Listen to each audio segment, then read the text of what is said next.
It's official. Ja Morant is officially a Portland Trailblazer. My life is just getting real. With a trade that went down in the middle of the day that nobody expected to happen, Ja Morant to the Trailblazers, there was no smoke about this. It came out of nowhere. And there is so much to talk about with this trade that is going down. The fit, the Grizzlies, the Blazers. Does Ja mesh with Dame? Does Dame want Ja? Is the front office going to make another trade? We're going to dive into it right now. And everything you need to know about the Ja trade is going to be in this video. First off, let's look at the actual trade details. It's Jeremy Grant and Chris Murray to the Grizzlies, and the Blazers get back Ja Morant. No picks attached, no second round picks, no first round picks, nothing. Straight up, this is the deal. And Ja Morant's value must have been so low because not even getting a single pick back. 4 years ago, this guy was an MVP candidate, and he just got traded for Jeremy Grant and Chris Murray. And yes, guys, his value was really low. Other executives in the league thought that the Grizzlies might actually buy him out if they don't get an offer for Ja Morant.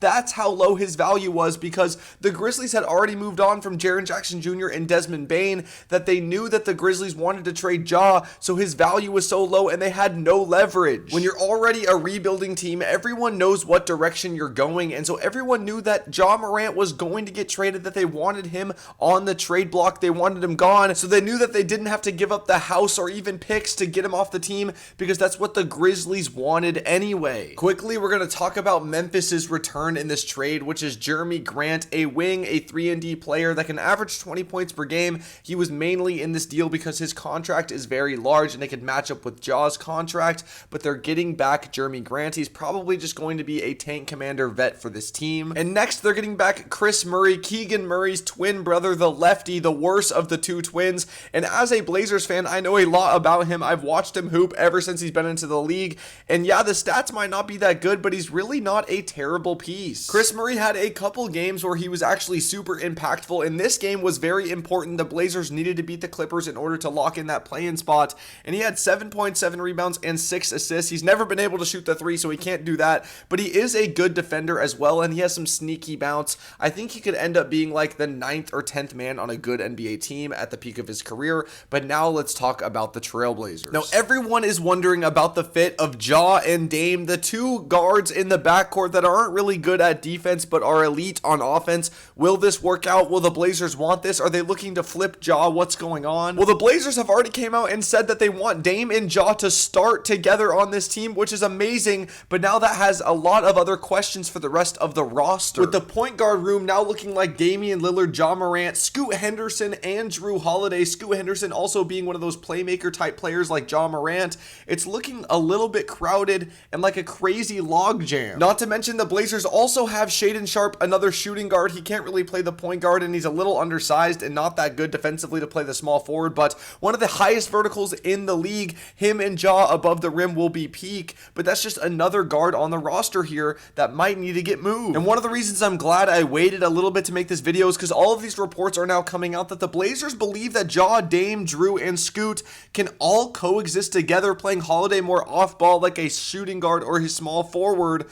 I mean, I don't really know if that's going to work, but I guess I see the vision. I could definitely see Drew Holiday coming off the bench and being a shooting guard on the team. He's a little bit older now. He is still good defensively, can still shoot the three, and he did average like 7 assists last year, but I feel like taking the ball out of his hands, out of that primary ball handler, giving it to Ja, giving it to Dame, and allowing Drew Holiday to be that off-ball defender, 3-and-D catch-and-shoot wing could actually help the team a lot. And Scoot Henderson has also kind of developed a three-point shot. I mean, we watched him drop 30 points in a playoff game, and his defense has also taken a massive step as well. And so when Ja or Dame are getting hunted on defense, Scoot Henderson could be a great backup guard to kind of bring in and take over those minutes. And don't forget, the Blazers still have Denny Avdia and Toumani Camara, two amazing forwards. Denny was an all-star. Toumani has been all defense, but the wing depth is definitely not there anymore after this trade. Trading away Jeremy Grant and Chris Murray, there really isn't a lot after these two forwards. But looking at the starting lineup, a lot of people think this couldn't work, that Denny's too on ball, Dame is too on ball, Ja is too on ball, that this won't work. There's too many players that need the ball for this to coexist,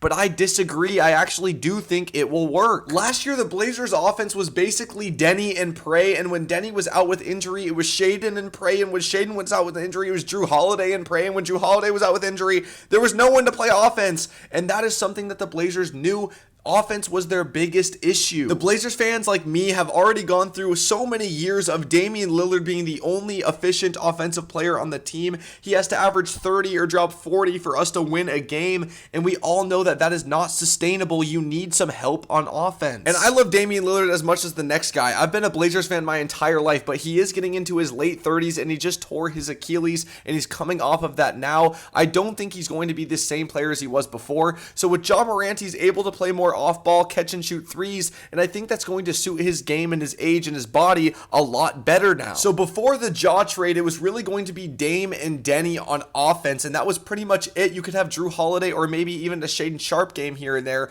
but adding Ja Morant makes this so much more of a layered offensive team. If Dame is having a bad night, if Denny is having a bad night, Ja can step up, vice versa. There's so many ways for this team to win now. And also, a lot of people's concern was the defense. Ja and Dame's defense is going to be bad. They're going to need help, but they have the perfect supporting cast for that with Donovan Clingan, a 7'2 center who has solidified himself in the league as an elite shot blocker and rebounder. His presence in the paint is huge. Also, Toumani Camara being one of the best defensive wings in the NBA alongside Drew Holiday. This team is low-key stacked with defensive players that can help out Ja and Dame. While they are scoring on offense, they have help on defense. The Blazers have also re-signed Robert Williams, adding to that center depth. When Donovan Clingan is out, Robert Williams is in, and Robert Williams was really playing over Clingan a little bit in the playoffs against the Spurs. He is an elite player. He's a veteran. He's a great defender. He's a lob catcher. He's perfect next to Ja and Dame.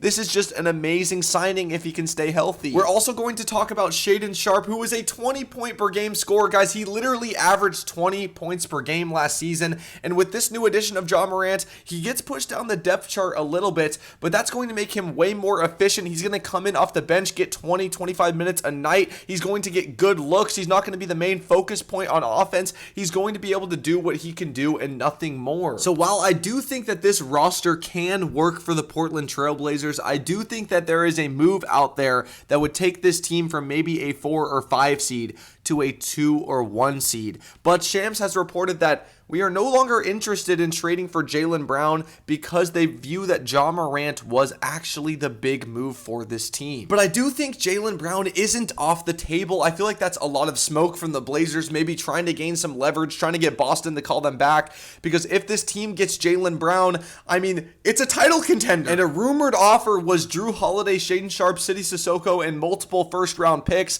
and we know the Celtics want 4 first-round picks for Jaylen Brown, and the Blazers have really good picks. They have all of the Bucks picks. They have some of their own picks. They have an Orlando pick. They could definitely make this trade work. But let me know what you guys think of the Ja Morant trade. I love the Blazers. I'm a huge Blazers fan, so I love this trade. But please like the video, hype the video, subscribe. We're trying to hit 10K by August, and let's hit 300 likes on this video. Peace.